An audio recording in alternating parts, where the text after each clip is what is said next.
भाजपच्या लोकांनी माझ्यावर बोलण्यापेक्षा गुन्हेगारीवर बोलावं असं रवींद्र धंगेकरांनी म्हटलंय। चंद्रकांत पाटलांनी निवडणुकीमध्ये गुन्हेगार वापरले ना।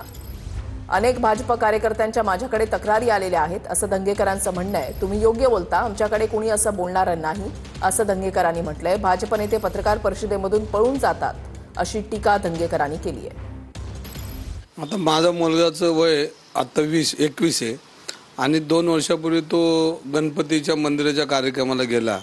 मी त्याला माहिती घेतली तर माझा हा मुद्दा की माझा मुलगा कोण पदाधिकारी आहे का, माझ्या मुलावर गुन्हे आहेत का।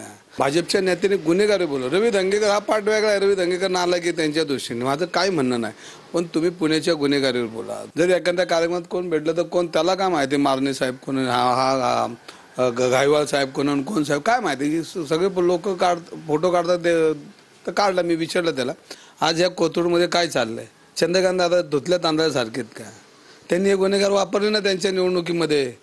तो समीर पाटील नावाचा गुन्हेगार तो म्हणतो धंगेकरांना मोका लावा। अरे लाज वाटले पाहिजे, तुम्ही त्याला बोलले पाहिजे ना।